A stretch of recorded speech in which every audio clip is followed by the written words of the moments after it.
What is good, friends, and welcome back. I hope you had a great week. Be advised, Felix Vogel will appear on your radar. His call sign is Nighthawk. He's a fighter plane specialist that wears the skill tab, and he's from the Vanguard camp.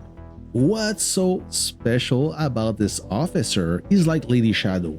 He will become available for everyone during the Battle Fest, whether you are a veteran like me or a new player that just downloaded this game. You can have access to this officer either by purchasing his own statues or using your universal statues.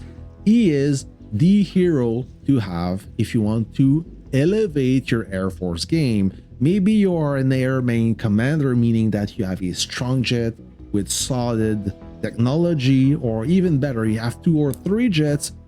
Is the guy to have. Trust me. Before we talk about his skill one by one and determine which one will be the best for skill training depending of your style, I spent the last 3 days testing this officer to make sure that he's the right choice for all you commanders wondering if he's worth it and he's ready for prime time. I wasn't convinced at first.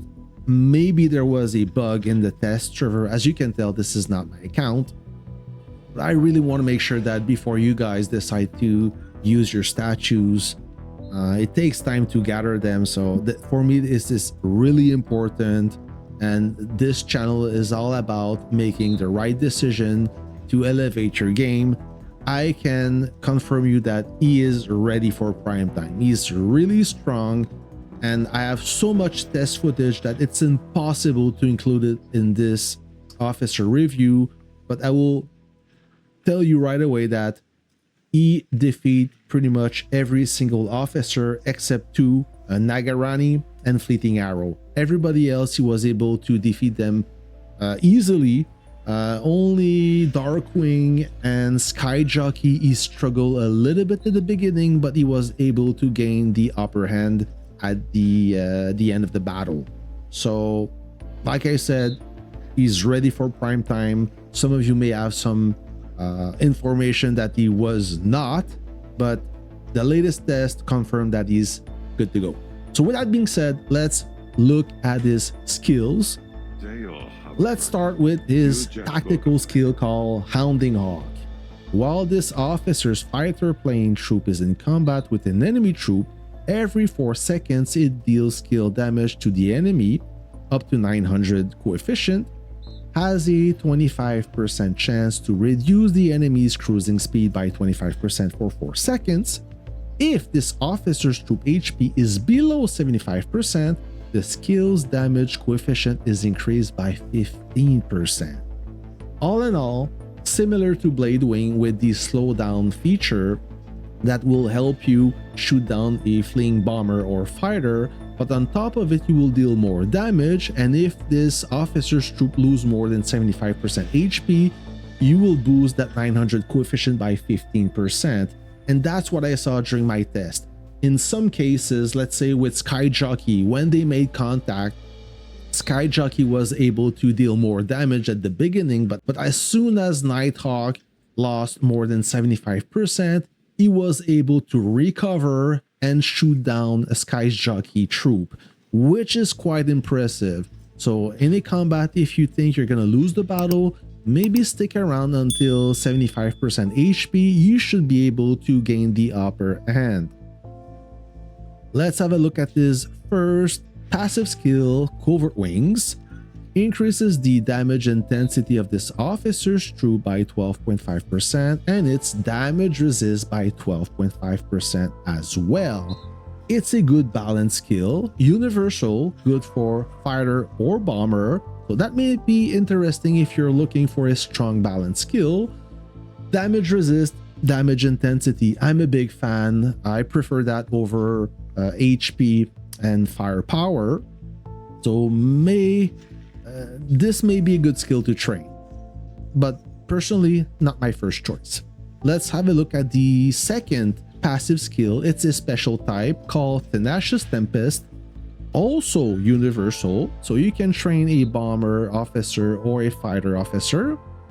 Increases the officer skill boost of this officer's troop by 40%. If the troop's HP is below 75%, its officer skill boost is increased by an extra 15%. So there's a theme here. When this officer loses more than 75%, or this officer's troop, shall I say, when the HP is below 75%, he deals more damage and he deals more officer skill boost, which is interesting. 40 plus 15, 55%, that is no joke. So if you have a good damage dealing officer, let's say like Darkwing, he would be a good aid on that jet. So that would be one of my top pick. If I decide to skill train, I would start with Tenacious Tempest. Let's have a look at his last passive skill called Predator's Pounce. It's a special type, but only for fighters. Increases the intercept of this officer's fighter plane troop by 30% and its intercept resilience by 30%. That could be a good pairing.